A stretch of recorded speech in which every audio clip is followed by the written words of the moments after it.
Morning. So I'm a bit late, but it's okay. I can join the meeting online.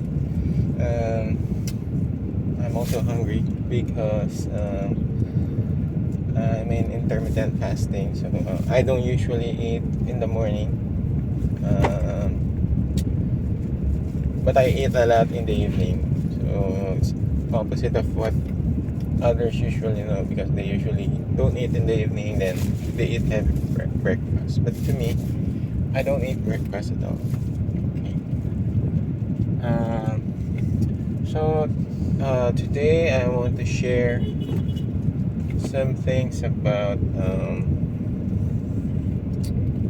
my career. You know, how I got here as a senior manager in ETPI. Okay, so when I graduated from college, it was hard for me to find a job. So I don't know why. Maybe because of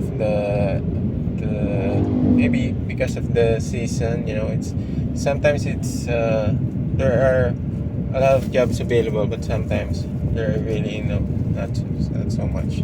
So during that time, it took I think 4 months before I finally found a job, and I worked for Fujitsu Philippines. I worked there for 10 years or so. So I guess almost 11 years. Yeah. So Fujitsu Philippines is a systems integrator. And the good thing about working about an SI is that you learn about a lot of things, about a lot of technology. If you're a technical guy like me, you'll love it, because you'll be exposed to a lot of things. The difficulty in there was that, you know, it's not really the highest paid salary available. So it's it's like, not the same level as the other companies out there. So, but you get the experience. You got me. So I think that's the trade-off. So my advice to all young people out there is that, in your first jobs, you have to weigh it in. You have to choose experience, good experience, quality experience over salary. Because salary is short term. For example, on my part, after 5 years of working, I can really get out of Fujitsu and apply to another job, get maybe twice my salary back then. But then I didn't. I continued because I pursued my certification. I have certifications in Cisco, by the way. CCIE for routing and switching. That's the expert level. So I kind of maximize my salary in Fujitsu before I left. So that's what happened. So after 10 years, I was already in 6 digits, and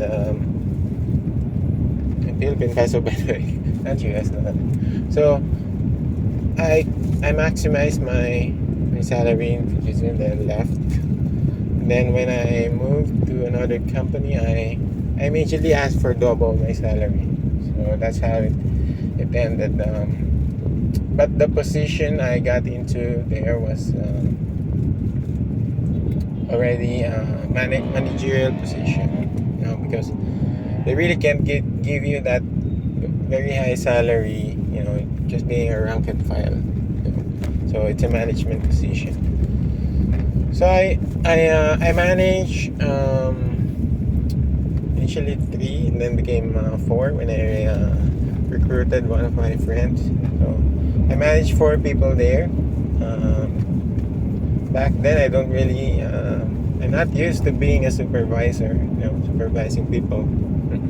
It's very hard, because if you came from a technical, being a technical guy, being an implementation guy, planning, so you work on your own, right? You don't think of other people.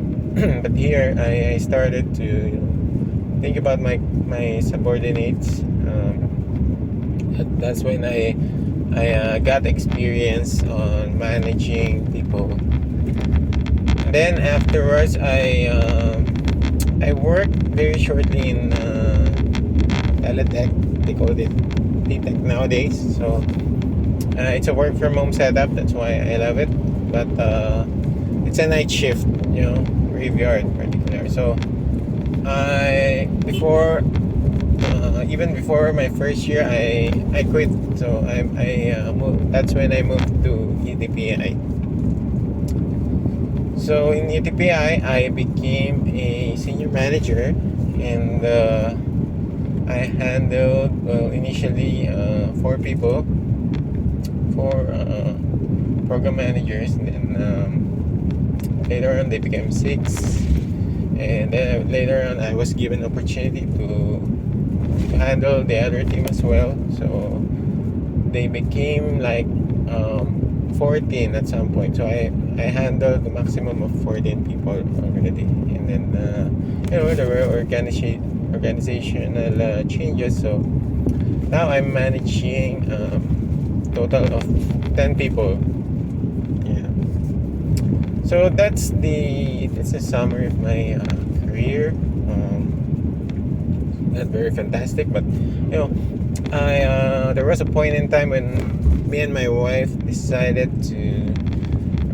to move to somewhere else. First in New Zealand or Australia, but it was kind of difficult to apply back then. Getting the point.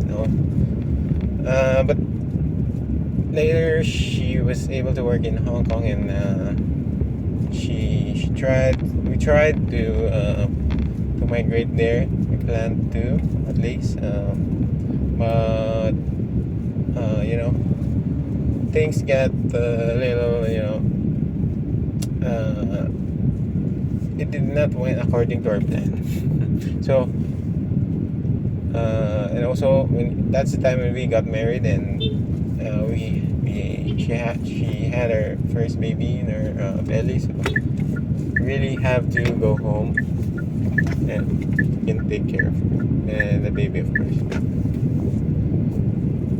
So, but really, for some people, some of my friends are working abroad.